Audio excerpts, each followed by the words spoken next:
All India Muslim personal ল board জিন্দাবাদ। All India Muslim personal ল board জিন্দাবাদ। All India personal ল board লড়ছে, লড়বে। মুসলিম personal ল board লড়ছে, লড়বে। মুসলিম পার্সোনাল ল বোর্ড আগে লড়াই করো, আমরা তোমার সাথে আছি। এই মোদি হটাও, মোদি হটাও। দেখুন, ওয়াকফ হচ্ছে আমাদের নিজস্ব সম্পদ। এটা আমাদের পূর্বপুরুষদের দানকৃত। এই ওয়াকফ সম্পত্তি সেন্ট্রাল গভর্নমেন্ট যেভাবে হস্তান্তর করতে চাইছে তার আমরা তীব্র প্রতিবাদ এবং নিন্দা জানাচ্ছি। তার সাথে সাথে বলতে চাই যে সারা ভারতবর্ষে যত মুসলিম সংগঠন আছে কাঁধে কাঁধ মিলিয়ে এই ওয়াকফ সংশোধনী বিলের বিরোধিতা করছে। আমরাও তীব্র বিরোধিতা করছি।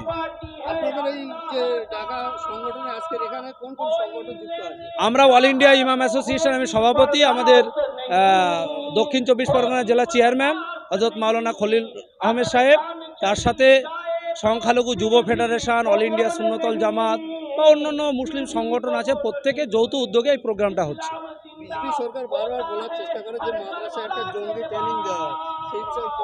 বিজেপি মুসলিমদের ইতিহাস জানে না।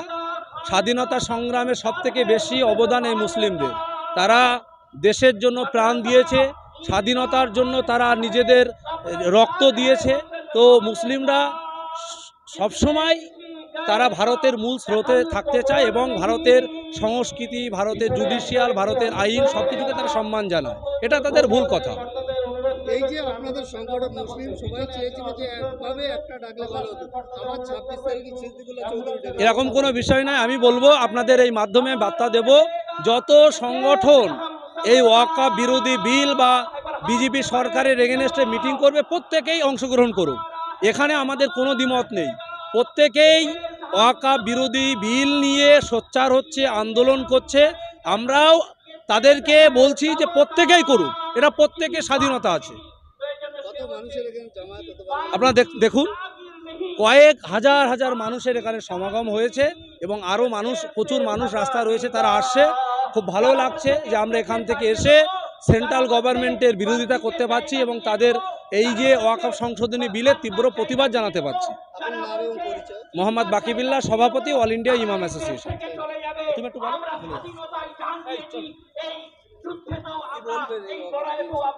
ওয়াকফ সম্পর্কে বলবো যে আমাদের পূর্বপুরুষদের দানকৃত সম্পদ, যেটা সরকার থেকে কোনো অনুদান ছাড়া আমাদের মুসলমানদের দেওয়া দান, সেই দানের দ্বারা মুক্ত মাদ্রাসা মসজিদ চলে।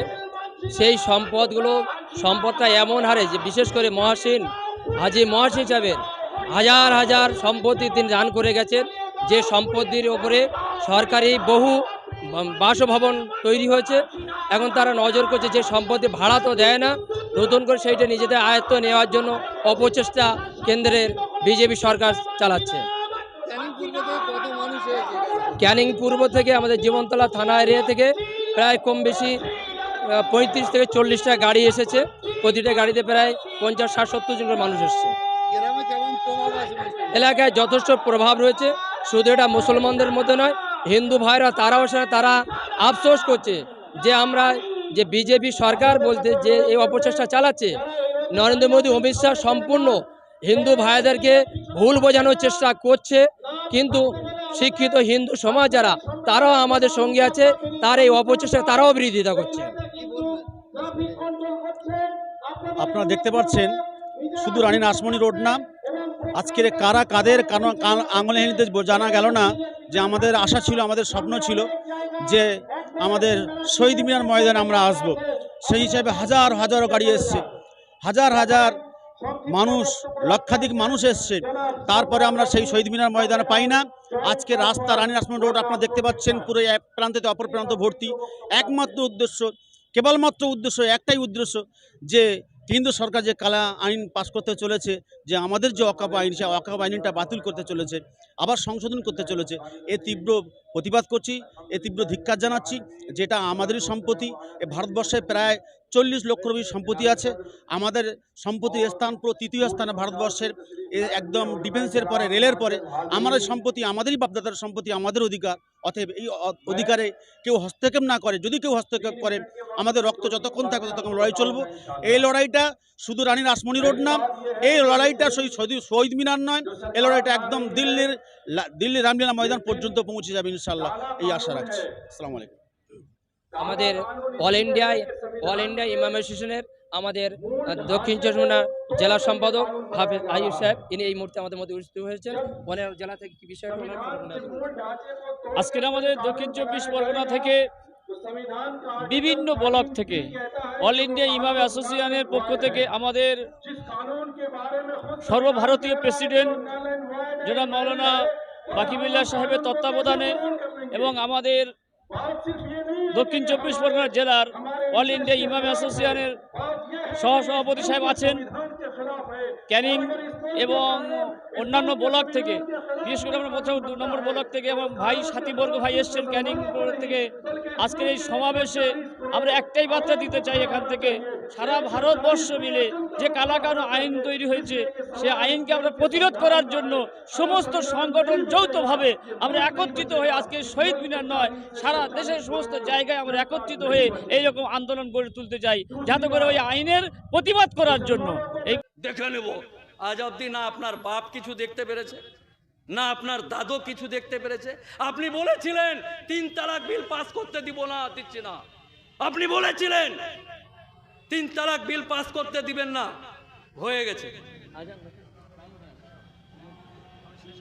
তাই আপনাদের সকলকে মঙ্গলবারের দিন কি পাবেন, কেন পাবেন, পেটে গামছা বেঁধে রোজা করায় অভ্যস্ত মুসলিম সমাজ, আপনাকে বলছি পেটে গামছা বেঁধে হলো নিজের জাত, নিজের কম, নিজের ধর্ম, নিজের ভাই, নিজের বাপ, নিজের আত্মীয় স্বজনের কবর, মাজার, জিয়ারত এবং এই সমস্ত কিছু বাঁচানোর লক্ষ্যে আপনাকে যেতে হবে। আর বেশি বেশি করে পাস করেনি, যখন মোদি পাস করাতে পারেনি, বলেছে যে দেশের অবস্থা কি দেখি। তো আপনি যদি বাড়িতে বসে থাকেন তাহলে বিল পাস হয়ে যাবে, আর একজন দেশের নাগরিক হিসাবে আপনাকে আইন মানতেই হবে, অবশ্যই মানতেই হবে। তাই আপনি যদি এখন জেগে না উঠেন, কালকে ভাবলেন যে আমি 10টা লেবার করে নিয়ে যাবো, 20টা জন ভাড়া করব, দিয়ে জাগবো, চলো এবার, তখন আর কোনো লাভ হবে না। তাই আজকে আপনাকে জাগার আহ্বান জানিয়ে, মঙ্গলবারের দিন আপনাকে কলকাতায় আহ্বান জানিয়ে আমি আমার বক্তব্য শেষ করছি। মহান আল্লাহ তাআলা এই এলাকার ঘটকপুকুরের মানুষের উপর আমাদের ভুল বুঝাবুঝির কারণে মহান আল্লাহ তাআলা যেন আমাদের কাছ থেকে রহমতের হাত না উঠে নেয়। হে আল্লাহ, আমরা পাপী তাপী মানুষ, আমাদের অকর্মণ্যতা, আমাদের অসচেতনতা, আমাদের ভুলের জন্য আমাদের আগামী প্রজন্ম যারা আসবে আপনার রহমত